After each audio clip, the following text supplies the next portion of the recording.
எடப்பாடியாருக்கு, நாளைய முதல்வர் எடப்பாடியாருக்கு, நாளைய முதல்வர் எடப்பாடியாருக்கு, பலமான தமிழகத்தை மீட்டெடுக்க வந்த எடப்பாடியாருக்கு, சேலத்தில் சிங்கம் எடப்பாடியாருக்கு, சேலத்தில் சிங்கம் எடப்பாடியாருக்கு, நாளைய முதல்வர் எங்கள் அண்ணன் எடப்பாடியாருக்கு, நாளைய முதல்வர் எங்கள் அண்ணன் எடப்பாடியாருக்கு, நாளைய முதல்வர் எங்கள் அண்ணன் எடப்பாடியாருக்கு, கன்னியாகுமரி சட்டமன்ற உறுப்பினர் அண்ணன் தளவாய் சுந்தரத்திற்கு, அண்ணன் தளவாய் சுந்தரத்திற்கு, நாளை அமைச்சர் தளவாய் சுந்தரத்திற்கு, நாளைய முதலமைச்சர் எடப்பாடியார் அவர்களுக்கு.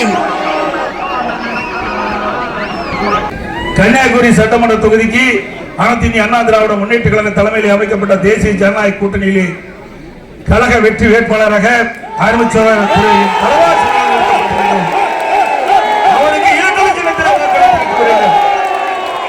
நம்முடைய சின்னம் புரட்சி தலைவர் எம்ஜிஆருடைய சின்னம், அம்மாவின் சின்னம், விவசாயியுடைய சின்னம், மக்களின் சின்னம், ஏழைகளின் சின்னம், வெற்றி சின்னம். 7 லட்சத்திற்கு வாக்களிங்க. கொரோனா காலம் உங்களுக்கு நன்றாக தெரியும். கொரோனா காலத்தில் ஓராண்டு மக்கள் எங்கேயுமே செல்ல முடியல. இன்றைக்கு காலகட்டத்தில் இன்றைக்கு அம்மா உணவகத்தின் மூலமாக ஏழை எளியோர்களுக்கு சுட சுட 3 வேளையும் உணவு தயாரித்து கொடுத்த ஒரே அரசாங்கம் இந்தியாவில் அதிமுக அரசாங்கம். விலை மதிக்க முடியாத உயிரை காப்பாற்றிய அரசு அதிமுக அரசு சிந்தித்து பார்க்க வேண்டும்.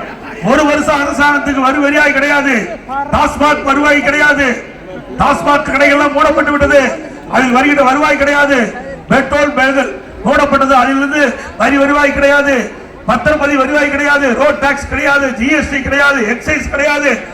அரசாங்கத்துக்கு 1 ரூபாய் கூட வரி வருவாய் இல்லாத போது கூட சிறப்பான ஆட்சி கொடுத்த அரசாங்கம் அதிமுக அரசாங்கம்.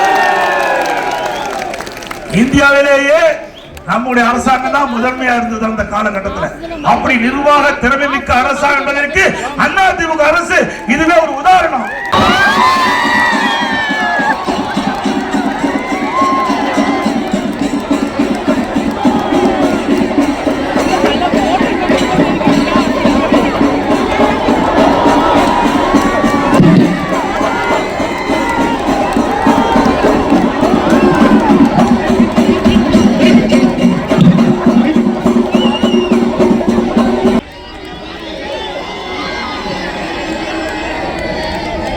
நல்லா இருக்கீங்களா?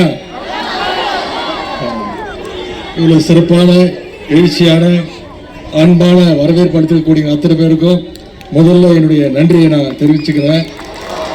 எப்போ நான் குமரி மாவட்டத்திற்கு வர்றது இது புதுசு கிடையாது, பல முறை வந்திருக்கின்றேன்.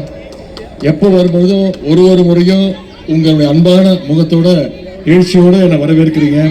அதற்கு மீண்டும் மீண்டும் என்னுடைய நன்றியை தெரிவித்து இதே எழுச்சியோடு அடுத்த 40-45 நாட்கள் கழகத்துக்கான அந்த பிரச்சார வேலையை செஞ்சு வருகின்ற சட்டமன்ற தேர்தலையும் மீண்டும் நம்முடைய திராவிட முன்னேற்ற கழகம் மிகப்பெரிய வெற்றியை பெற்று நம்முடைய தலைவர் அவர்கள், நம்முடைய முதலமைச்சர்கள் மீண்டும் முதலமைச்சராக பொறுப்பேற்கிறதுக்கு நீங்க இந்த உறுதிமொழியை ஏற்றுக்கணும்னு கேட்டுக்கொண்டு இந்த சிறப்பான வரவேற்பை அளித்த நம்முடைய மாவட்ட கழக செயலாளர் அண்ணன் மகேஷ் அவர்களுக்கும்